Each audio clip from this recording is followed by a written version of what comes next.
love to power through Awesome. and drain your brain of all the smart tips and tricks to help, executives, particularly women executives, manage these times. Yeah. And one of the things that you said to me the other day around, if you go looking for things to be afraid of, you will find them. And I thought that was just like really profound, because it's so easy to find enough things to be afraid of in our daily life. We don't need to really go looking for more. Mm-hmm. I feel that we have more than enough available to us. So do you want to like get into that a little more, or? Yeah, well, let me tell you where this thought came from. And again, I'm so appreciative of you making the time. So typically in my work as a futurist and cultural cartographer, I'm out in the world helping executives understand the nuances of what's going on in the world. But what I'm hearing more and more from the leaders themselves is, with COVID, with the lockdown, we all know that our lives have become hybrid. Enough about the hybrid office, but our lives have become decategorized, particularly women executives who've always had a much more fluid relationship with home and office, much to our own displeasure sometimes. It's hard to keep them separate. And, what I'm hearing is that women already had demons and dragons to fight every day. Imposter syndrome. Am I worth it? Can I ask for this much money? Do I sound like a bitch instead of powerful? Like all these gating protocols that society has built for us that we're making headway in, but let's be honest, it's going to be a long journey. All of a sudden you have, it's sort of like, I picture us in a glass subway, and outside this glass subway where we're kind of trying to move past these intrinsic career fears, you have COVID-19, you have this, UN climate change report that, completely frightened everyone again. You have the Delta variant, and there's sort of a crumbling of people's fortitude and resilience in how do I manage my own fears so that I can then show up and manage my team? Yeah. So fear, which is never something I talk about when I talk about futures, because I try to be an optimist. Fear is real, and fear is becoming, a multi-headed hydra that every time we chop off one head, there's another. So I'm wondering how we can power through and be beacons and be lighthouses, be bright, shiny people for the people that look to us for leadership. Yeah.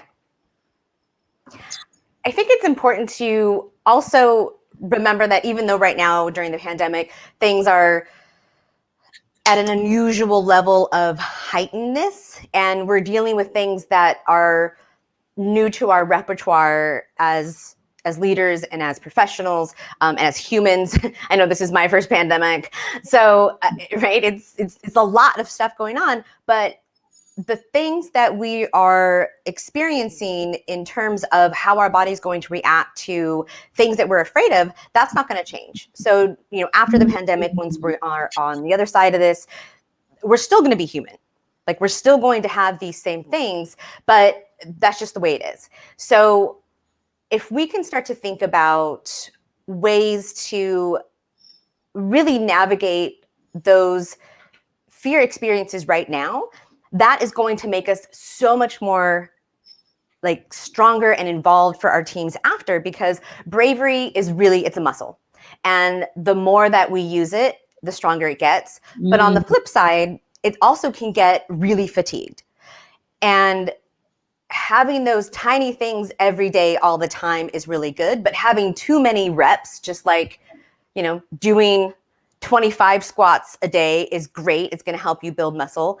Doing 2,500 squats a day is going to kill you. Like, well, for me, it would kill me. So it's that, where's that balance? And to come back to one of your other points around, humans are naturally going to have a negativity bias. Yeah. We are constantly going to be looking for the thing that's wrong, the thing that's bad, the thing that is off, because that's our brain's way of keeping us safe.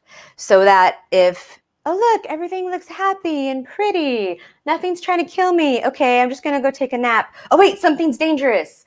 And we do that in the modern way, in our modern lives, especially in work. is everything in your day is great, but you hyper focus on the one thing that wasn't. Even though 99, out of 100 things were either fine or good or really great, but one thing, it's like it only takes one tomato to be stinky to stink up the entire refrigerator. It's that one thing that we ruminate on and we hyper focus and we use a lot of strong language, and that gets embedded into our brains so much stronger than all of the many positive things. Right. And I agree with you. It's neurological and it keeps us safe. It's interesting. I just learned the other day that one of the reasons we anthropomorphize objects, we find a face in a cloud or in a doorknob, is again exactly what you talked about, like that idea of friend or foe, like quick read. And it's like, well, it's a cloud, right? But again, that's so hardwired in our brains to keep us safe. But that being said, it's such a challenge to rally our own hearts and our own bravery and fortitude to move forward, to then be sitting in a boardroom of people who are frightened, and your team's looking to you to say, how are we going to navigate this? Not just because the numbers are murky. I think we've never had a time, maybe other than the recession, where we have been unable to intuit or interpret all the sort of coda out there to tell us what the future is going to be. Yeah. And if there's one thing that human beings don't like, it's a lack of control and uncertainty. How do we find certainty, or how do we look for certainty or build certainty into our everyday to allow us to step up and lead? Yeah. And there's, I'm taking notes, as I always do when I have an amazing chat with you. Like coming to this idea of you're in a boardroom, whether that is a digital boardroom or a physical boardroom, and fear is palatable. People know when other people are scared, and it is a way that has allowed us to understand we're a social species. We thrive in a community. And part of that is knowing when other people are afraid. Because if other people are afraid and we're not afraid, we're like, wait a minute, do they know something I don't? Because maybe I should be afraid because now, what? So fear is contagious. Absolutely. And one of the worst things a leader can do is pretend like they're not afraid or pretend like it's not happening, because then the people in the room are going to perceive that leader as inauthentic. And I hear those puppies. No problem. It's, in the work from home age, it's puppies all the time. Mine is right at my feet here. I just snacked him up. So hopefully he'll be nice for a while. But if you just kind of pretend like everything's okay and it's not, other people are going to perceive you as inauthentic, that you are essentially lying to them if you're like, everything's great, and it's not. So I think one of the first things that is super easy for any leader to do is, before getting into whatever the thing is, really just take a moment and acknowledge it. Acknowledge it from that standpoint as a leader of like, hey, I'm a leader. I'm clearly a leader because I've been successful in this space, and I'm afraid, and it's okay to be afraid. It's not okay to quit, but it's okay to be afraid. And allowing your team to see that kind of leadership, that you're vocalizing that you are feeling the same things that they are feeling, but you're going to do it together to find that solution, massively powerful. Like, now you have everyone co-creating solutions instead of trying to just talk people out of their fear, which never works. I absolutely love that, because one of the things we're very aware of, people are calling this, the great resignation. A lot of the people I'm in conversation with right now are heads of talent and culture, and they can't attract or retain talent. And if we know one thing about the 30 and under set, as you put it, they can smell fear, they can smell inauthenticity a mile away. So it's such a fine line between wanting to show confidence and saying we will make our way through, but meeting people where they are. Yeah. And developing that sort of psychological safety. And psychological safety only happens when everyone is vulnerable. Yes. And can we redefine what confidence is? I think that we have been fed this idea of the like monopoly player piece of a very overt traditional, this is a confident man, masculine expression of confidence that was really good when you had people picking feathers off of chickens on a production line, and it wasn't about your team, it was about changing or exchanging your body energy for money. So having confidence and never let them see you sweat and never show that you're a human as long as you are getting results is dinosaur time, because we don't have talent in the United States focused on production in that way. Mm-hmm. And if you want people to be able to be creative and trade their brain power for money, then we have to do things differently. And redefining what it means to be a confident leader. Right now, a confident leader is not someone that comes in all blustery, telling you how it's going to be, and y'all just need to work harder, and it's time to crunch and do it, bros, and then walking out. And as everyone like looks around at whatever just happened, confidence is stepping into that space and saying, I'm a human, you're a human. Let's recognize the humanity in this room before we get into the X, Y, and Z. And I think that is a confident leader. Well, and what just excited me about what you just said, Mary, is the magic of humanity, the magic of being a human is we are creators. Yes. You know, we are really the only species that understands how to collaborate, imagine, and bring that to fruition, you know, to truly manifest ideas that are in our heads. You know, it's often said, imagination is what sets us apart. Yes.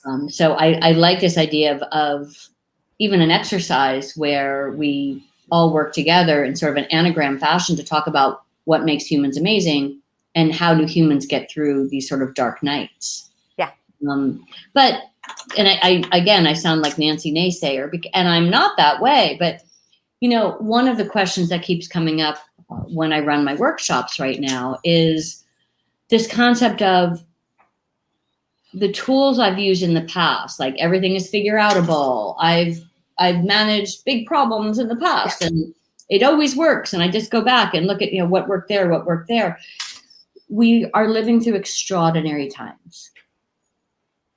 And what I've heard from some CMOs and some big team leaders is we've never lived in a time such as this. Yeah. So I can't look in my old bag of tricks and say, oh, this is what I need to do. Because those bag of tricks, it's like pulling out a hammer and a nail, and I actually am being asked to do surgery, right? Yeah. So laparoscopic surgery, actually. Yeah. So how do we have confidence or faith that we'll create the new tools, or that the new tools are available to us, or that some of our old tools will adapt? Is there a mental exercise or a reframe we can use that give us that sort of confidence that we have done hard things before? Yeah. I think there's a couple of things that came to mind when you were saying that. You know, first is giving yourself the grace that we're all running on a constant low battery. We don't have the ability to recharge. Now, like, you know, look at 2019 and the way that you did things and the way that you ran your teams. You had the ability to recharge at some point in your day or in your year. And I am feeling, I don't know about you, even when I am trying to do things that are helpful for me, that are self-care, I never get to that full battery. I'm constantly on like a low battery because of all of the extra things that we're having to deal with in addition to our very stressful professional lives. So giving some grace that we're gonna just have to operate on low battery for a while, and allowing ourselves the space to not be the amazing achiever person that we were in 2019 just yet. Because the fact that we are just keeping things together, that like things are still running, is pretty amazing. And then going back, one of the things that I try to do, I have like a folder that I keep in my email, and it's called Kudos.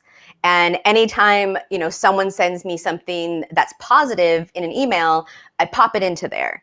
And then if there's times like you were saying when you're like, oh, I can't do this, like, what's going on? Going back into that folder and forcing myself to read the positive stuff, because I will hyper focus on the negative. Mine is called Atta Girls. Yeah. I had a boss tell me when I was like 25 to create an Atta Girl file. It used to be analog. Yeah. And the analog is great too.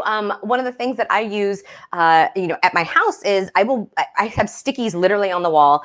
And if I feel like I'm really struggling with that self-confidence, printing out some of those Atta Girls or kudo emails that people have sent you that really resonated with you, print them out and put them on your wall. Like literally look at them and remind yourself that the person that they sent that to is still there, is still existing, and you still are powerful and can impact people's lives in a powerful way. And when you take that spotlight off of yourself and remember, Jill sent me that email that I'm looking at behind my computer because I was valuable to her, and I'm still that valuable person. And I want to show up today for Jill, even if it's not actually Jill. I love that, Mary. And I guess that's part of what I was struggling with was, are those kudos still of value given the unusual times that we're in? And I'm hearing yes, because it's not about even more valuable. Right. It's not about circumstance, but it's about character, right? Yeah. Yes. And I'm wondering, as you know, I'm a member of a terrific Women's Network Chief.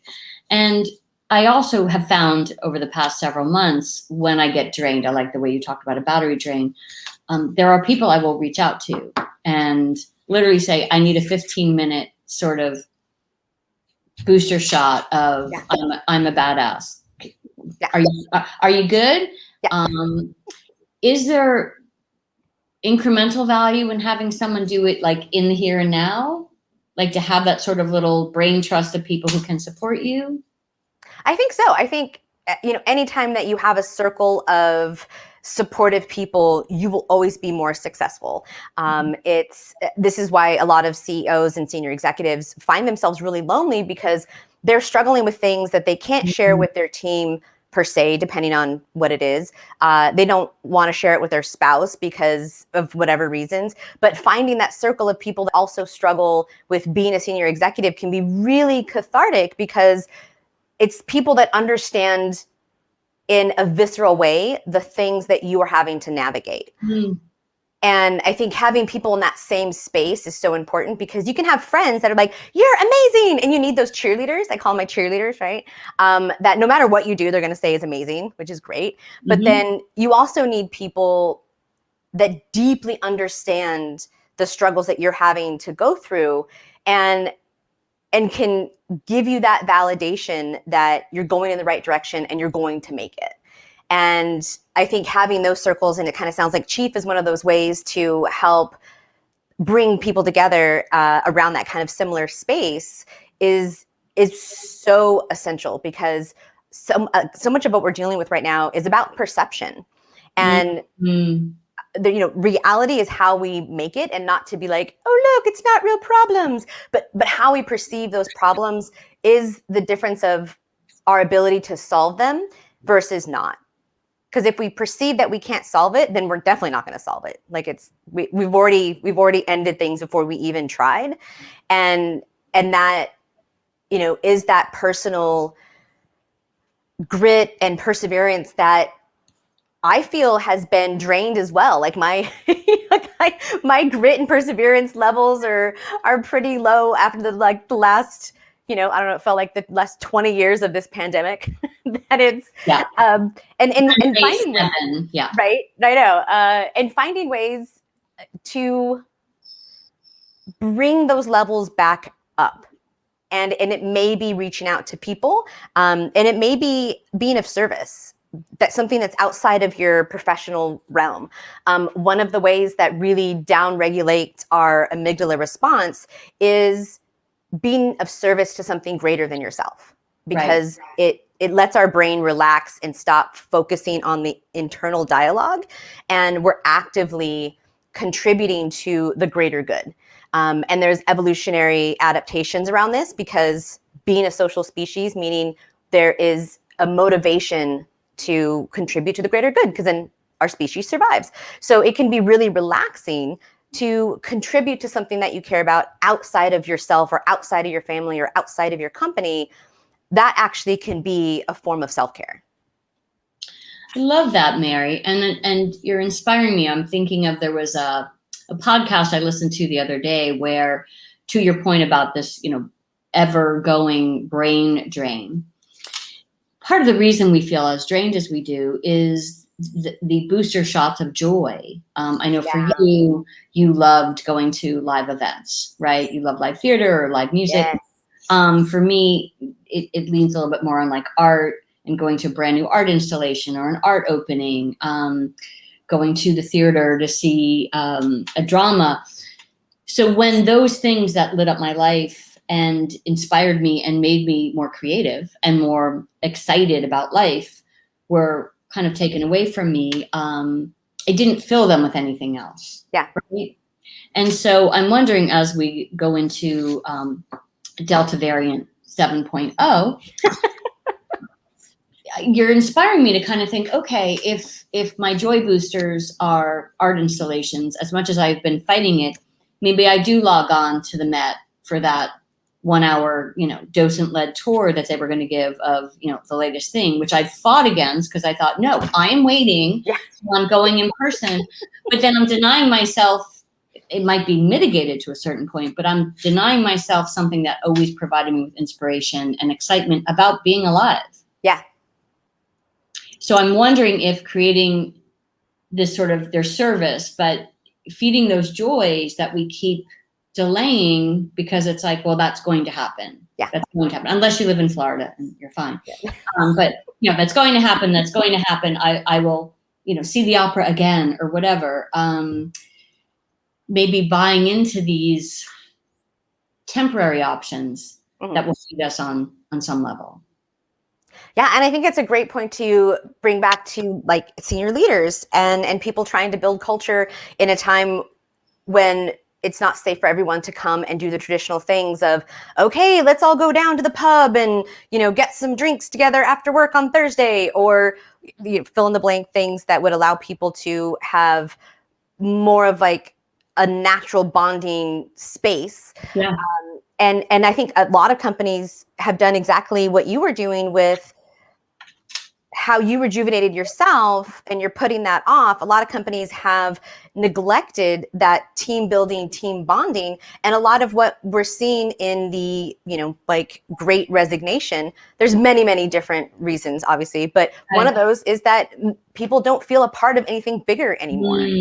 That if they can get a paycheck somewhere else that's maybe either comparable or better, it's at least another opportunity to do something new, because the thing that they're used to fulfill them is no longer there. And that's partly because culture has been put on hold. And when we thought the pandemic was going to be like 2 weeks, and, then we can just do that. Yeah, we're going to put it on hold for 2 weeks. And then it became 2 months, and then it became 14 months. And people are not necessarily paying attention to ways to make people feel a part of something that's important, that's connecting them and larger than just their individual, contributions, which can be really lonely. At the end of the day, you're like just looking at a screen, typing away, okay, doing the thing. So how do we rejuvenate our teams in the same way? How do we refill those batteries for connection in the same way that we need to refill our batteries in our personal lives? Well, I love what you said about culture. Culture has been put on hold, but I would argue culture can't be put on hold. So you create a culture of uncaring. You create a culture of apathy instead of empathy. One of the teams I was working with about a month ago, I suggested a different concept around a lunch and learn, right? So we all know what lunch and learns are. You your lunch, and then there's a PowerPoint presentation or there's some sort of skill. And what I did was I randomized all the players on the executive team, and they didn't know who was going to show up on their screen. Yeah. And had a lunch date with someone on their team that they couldn't prepare for. It wasn't about work. It was, I'm going to eat my lunch with you, Mary, and we're going to get to know each other a little bit better on a non-work, non-performative basis. Yeah. Right? And it was so powerful, and everyone was sort of upset about it. They're like, you called it a lunch and learn. I'm like, you're learning who you are, what the common threads are, and ergo what you're weaving together. Because again, there is culture in absentia, and it's not good. Yeah. So it has to be fed with the positive things you want to end up with, whether that's 6 months down the road, 12 months down the road. I'm not saying any more months because, dear God, it has to be over by then. But I love this. I agree with you. Culture has been put on hold, and it's everything. Well, let us get past this. Well, let us get past this. Well, World War II was 4.5 years last I checked. So there's a point where you have to sort of lean into what is to create what's next. Yes. And creating what's next and doing things, like a lot of the work that I do is around helping people like think and see in different ways. And when you were talking, it reminded me of this story when one of my friends, Michelle, when she was thinking about having her first baby, and she was married, and she was talking to her mom, and she was like, it just seems like there's never a perfect time. And her mom responded like, there'll never be a perfect time. So if you're waiting for the perfect time to have a baby, if you're waiting for the perfect time to revisit the things that make you happy and joyful, if you're waiting for the perfect time when you should start working on your company culture, it's never going to happen. Like, there is no such thing as a perfect time to do these things, but we fool ourselves into thinking that it's not right now, that the perfect time exists, but it's in the future. But if we have that mindset, just waiting for the pandemic to end, or waiting for the Q2 revenue to come in, or waiting for the thing, it's that time is never going to happen. Mm-hmm. So that's Frankie. You made me think of something really clear, Mary, and again, I apologize about Frankie. A lot of where we get our fear of failure, or our sense of failing, has to do with failing ourselves first. Mm-hmm. So I'm wondering if you could talk to that for a minute. I have a friend who's a coach, and she said, I always tell people, like, for the first week, all they need to do is get out of bed. Yeah. Set the bar low. Yeah. How do you feel about those sort of baby steps to re-inspire ourselves with confidence that we are trustworthy? Yeah, I think there's a lot of things to unpack around that of trusting ourselves again, trusting that we are still valuable. A lot of things that I've been hearing around the things that people are struggling with is, do I still have value in the thing that I thought I used to be a badass in? But it's so hard to get that feedback that I am accustomed to, whether that is in-person feedback or conversations in the hallway, or doing a talk. Like, for me, am I still a good speaker? Because I haven't been on a stage in a year and a half, almost, I don't know, when, probably like January of 2020 was the last time that I had any like live event. And you really start to question, can I still do it? Am I still good at this thing? Do I still have value to bring and to show up in the world with? And that can be also part of the things that we're seeing with the Great Resignation, is that it feels easier to try something new. And then even if you fail, you tried something new. Right. It's harder to say, I'm going to stay in the thing I used to be good at. And maybe I just don't, I'm not good enough anymore. Maybe I just am not valuable enough in this thing that used to be associated with my person. This makes so much sense, Mary, because when I'm thinking about particularly the women leaders that I'm speaking with who don't feel competent anymore, they don't feel like they're doing a good job, it's not because they're not executing at the job. It's that the job has gone through such a tremendous shift because of COVID. Yeah. Now I'm digital. and in person possibly, right? Yeah. Now we're dealing with, massive, COVID outbreaks, or at least COVID protocol, right? Now I'm dealing with people who don't want to come to work, or an inability to attract new talent. Like the skill set that they stepped into this job for is still completely valid, and they're still probably badass and wonderful. But all of a sudden, this new tsunami of required skills to lead today has shown up, and they're like, whoa, I feel like I'm failing because people are resigning, because we can't seem to agree on, mask policy or whatever. I love that. So maybe I'll just take my little talent bag and go someplace new, because I'm obviously not equipped to lead as I thought I was. Yeah. And what I'm hearing is, if we can all take a moment as a society and kind of hold hands and say, leadership has changed. Yep. Dramatically. And we all have to come up with a new skill set. Yeah.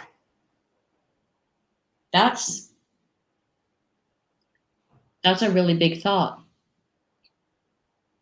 And do we have the courage to design and create this new paradigm of leadership, and what a leader looks like, and the skills that are actually needed in a leader right now and tomorrow? Mm-hmm. And are we okay with saying these things no longer serve modern leadership, so we need to let them go? Like yelling at workers, or just being abusive, or like gaslighting your workers, or like these things may have served you well, not you, obviously, Lynn, but like some style of leadership in the before times, and you were able to see results, but those times are gone. There is no new normal. There is just a changed world, and we're not that's not going to be where we go back to, because it doesn't exist anymore. No. But it takes bravery to say, I don't know exactly how things will look, but let's try some things and see what does work, and move forward together, because that's really the only way. And I think that's going to be the successful people that are willing to say to their team, let's co-create what it looks like to be a modern leader together, instead of just a top down, like, let's have a more open conversation than, let's say, we ever had before, and we're all trying to figure it out. There is no how to be a leader during a pandemic book that is the gold standard of how to lead teams in this very unique space. And I think that is a great thing, because if you're brave enough to have that open dialogue, then people don't feel like a subordinate. They feel like a team member. Yeah. You're making me think of something. I saw a beautiful, I'm always sort of scouring pieces of culture and all the different influences. And there was a beautiful, beautiful series of photographs I came across yesterday. And it was an artist who had made these gorgeous glass bottles that were inspired by plastic bags. Uh-huh. And the idea was, if we collectively as a population, as a genuses, are saying we are going to not use those anymore, what might those new vessels look like? So they're really beautiful and very organic looking. And I think what you're talking about, Mary, is, can we use this moment in time to make it an exciting one, to say the vessels that held this company are no longer usable. Yeah. And that's scary for a minute. If you're a little tadpole that became a frog and you got to get out of the water, you're like, really? Yeah. Like that landing? Really? But if we can get excited about it and say, we're going to design a new vessel. Yeah. I literally was working with a team last week, and everyone was talking about exactly what you just said, like the miscommunication cues, the way people talk. And I said, well, it's simple. We are going to draft collectively new rules of engagement. Yeah. What are our rules of engagement? What does that look like? What's allowed, what's not allowed, what feels good, what doesn't feel good, what's productive and what isn't, right? So we're just all going into, that pottery studio. We're just all going into that art studio to create new vessels. And some are going to work and some aren't. And it's going to take bravery and courage, because you have to be incredibly courageous to do the new. It's easy and it feels safe to do the old. And this is why people are continuing to do the old, even when it doesn't work, even when it like is so detrimental, but because it feels safe. But safety is an illusion. Safety doesn't exist. Like we can try, I know, what? Don't tell me nice things. We can try and build some boundaries around to make things safer. But this idea of if you just keep on doing things the way that they've always been done, you will be safe is untrue, because the world, the universe is chaos. That's just how it is. It is. But what I'm hearing from you, and it's funny, that was my sort of mantra in the very beginning, pandemic 1.0. Yeah. Where I was coaching people because they're like, well, nothing is certain anymore. And I would start laughing. I'm like, oh, fantastic. Can you tell me a moment in time where it was? Yeah. When you had a guarantee that you weren't going to walk down your front door and slip, or you weren't going to get a phone call you didn't want. Yeah. Or the good stuff. You weren't going to get a publisher's clearinghouse check for $10 million. Like there's no, if you're human, there is no certainty. Yeah. Right. But what you're talking about, Mary, and I think this is the big ask, is you're asking all of us as leaders to embrace failure, because when you risk and invent new things, they don't always work. Yeah. And look, we've all talked about this and fast failure, and if you don't fail, you're not trying hard enough, blah, blah, blah. They're great platitudes. Very rarely do I see them actually embraced in the corporate world. It's kind of not the plan. So how do we practice embracing failure or allowing failure or inviting failure as leaders? Well, I think it comes to incentivizing such behaviors and mindsets. And if we look at the, kind of spectrum of companies where they have no problem getting top talent, people are like running towards those really innovative companies and running away from other companies. Okay, well, what's the reason, right? And part of that is, are you incentivizing the ability to play around with the status quo in your organization? Are you not like it's like some companies, okay, they won't like penalize you, but they're not really incentivizing you either.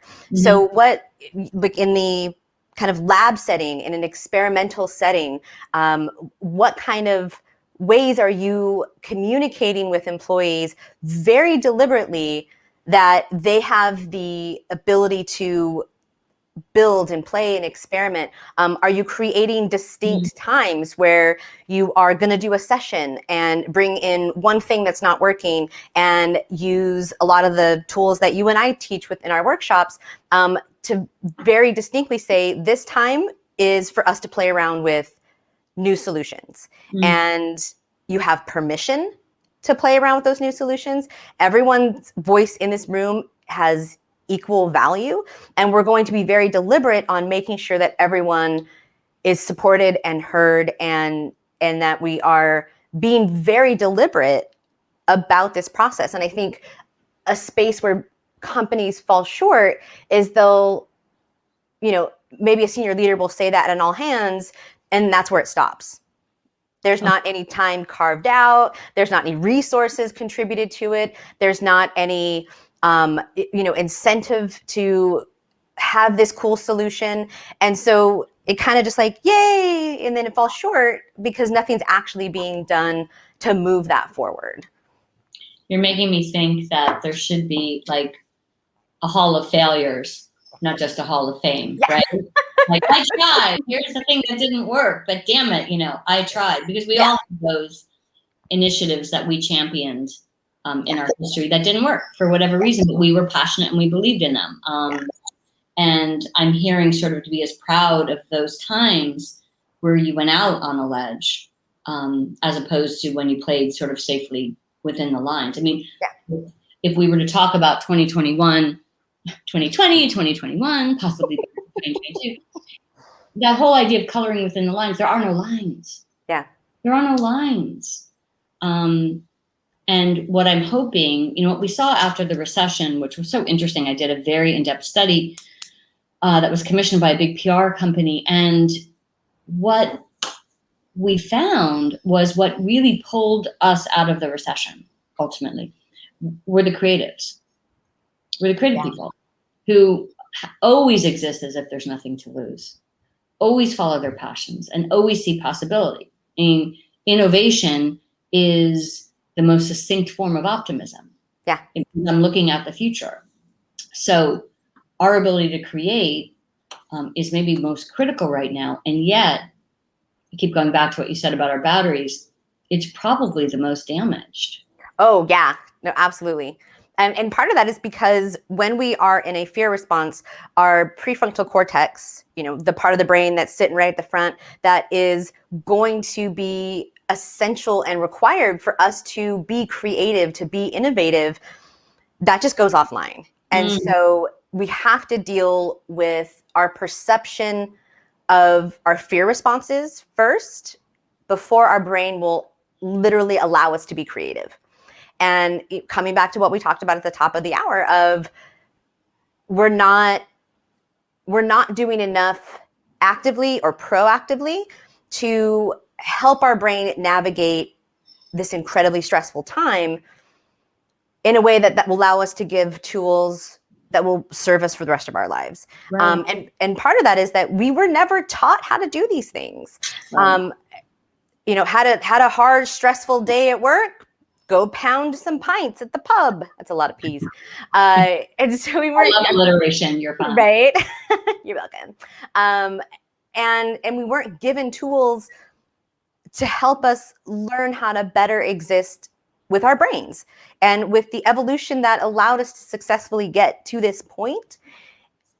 And so it's time to start making those tools more widely available, and to practice those tools and to make it something that is completely normalized, just like, we need to have 3, 5, and 7 pound, barbells to help build our muscles with that resistance. It's a tool.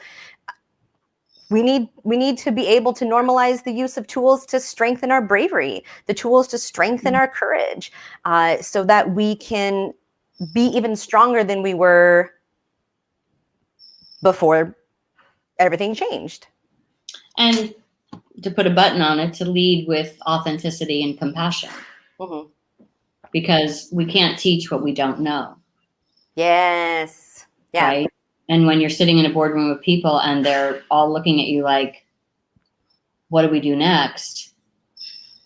The courage to say, not sure. But let's find out together. Yeah. And let's figure out what is certain. Yeah. And let's do some scenario running on what isn't.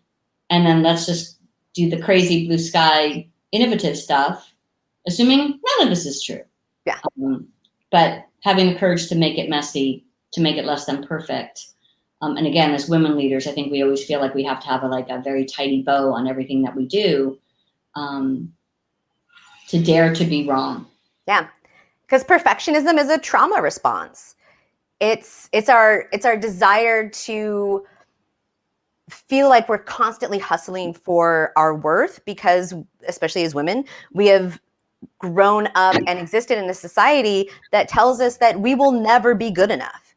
It doesn't matter what we do. And so we are trying to cope with that messaging by trying to be as perfect as possible in the slim hope that we might be accepted and loved, that we might be lovable if we're just perfect enough. And of course that doesn't exist. Perfection doesn't exist. And so then we keep on this treadmill, myself included, of trying to make things perfect before we leap.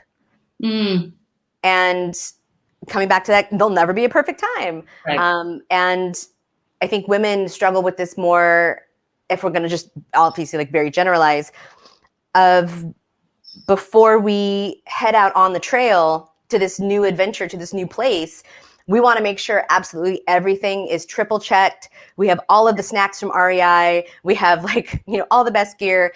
And that helps us to feel more in control and around outcomes.